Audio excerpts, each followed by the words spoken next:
The Oblivion Crisis, one of the greatest troubles to shake the whole of the Empire, ended one era and started another. Martin Septim, the very avatar of Akatosh, stood beside many great heroes whose names have escaped the grasp of history. But among them was a valiant soldier, Marcus Vinrenus, who fell in the wake of me Runestakon, a simple family man and sworn protector. He was my great-great-great-great-grandfather, and in the 2 centuries since, every father and husband has taught the lessons of honor, valor, and self-sacrifice for the greater good. I grew up in my family's homestead, not too far from the imperial capital. My family's fortunes were significant in those days.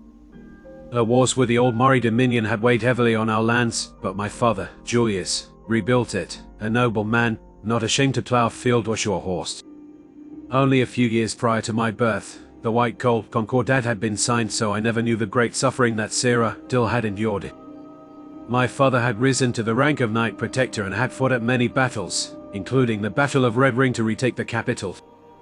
He, along with others, had fled his home only to come back to it, almost razed to the ground by elves, but he took up plowshare and scythe as he laid down his sword and armor. He tended the land himself. In those first few years the imperial pension left little for the hiring of servants. But given much hard work, the land started to bear fruit, and my mother bore him his only child. Responsibility and expectation were my constant companions, but I can't recall anything but fond memories as I remember my childhood. I discovered Talos while playing near an abandoned shrine. In the past our ancestors had kept a shrine to the Nine, but Talos was now an unspoken name. I asked my father why Talos was no longer among the divines. At that age, I didn't understand the depth of my question. He told me it was the price of peace, but that the price of war had been much greater. Worship of the divines was important in our home. Many of our family had been priests, as the spiritual battle was as important as the temporal one. I admit in the folly of youth, I often shirked my education, my training, and occasionally my chores in pursuit of leisure. My father was stern yet fair. Punishments were meant to be instructive, and were tailored to each offense. My punishment was to sleep out in the barn for a month. I was to also follow orders from our foreman in the fields as if I were a servant. I cursed my father for that first week every day, and every night, especially as he allowed servants to hit me with a reed if I refused my duties. But I adapted, even if the nights grew bitter cold in the barn, and my meals were lean rations of bread and watered-down soup. As I was not their master, I eventually made friends with a few of the boys who worked in the fields, and took joy in their simple pleasures. My mother eventually got my father to relent, but I had started to enjoy my peace and quiet in the barn, and bought in a brazier to keep me warm at night.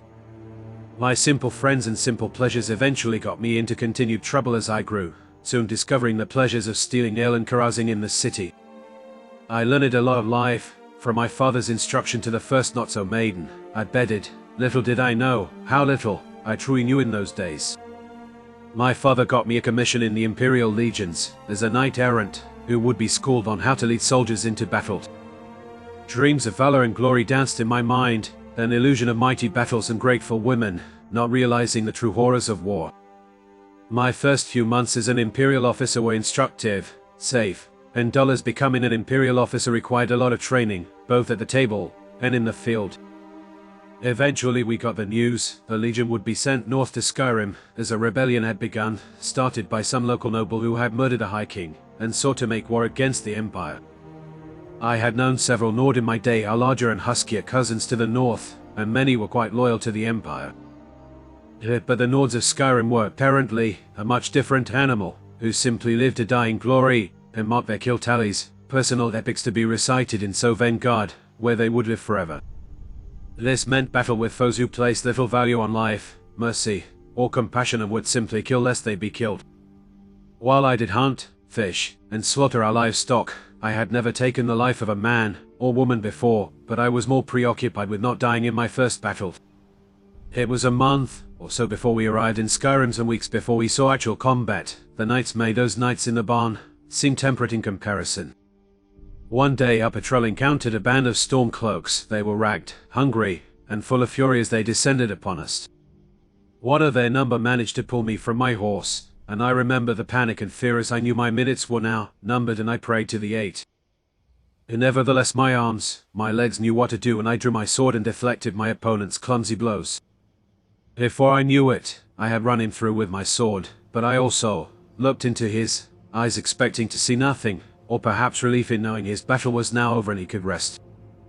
What I saw though, a young boy, probably several years younger than me, with wide open eyes as he realized the inevitable, but still confused, perhaps hoping to awake alive in his own bed.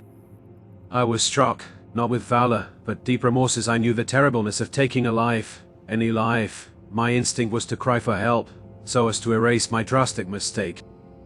In that moment, he took on the face of every boy I had ever known, the sons of landed gentry, the farmhands in our field, those I caroused with at night.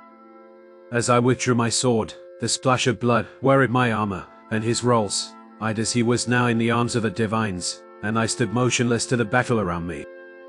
By instinct, I mounted my horse and began to ride as fast as I could. I probably rode for an hour before my horse tired and I was on the road, all alone.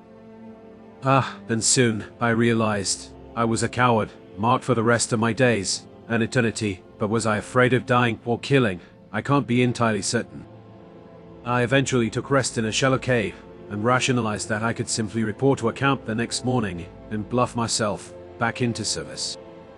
I concocted a story. My horse had bolted in panic, and I lost control as it pulled me away from glorious battle. I had gotten lost, and tried to find my patrol in vain.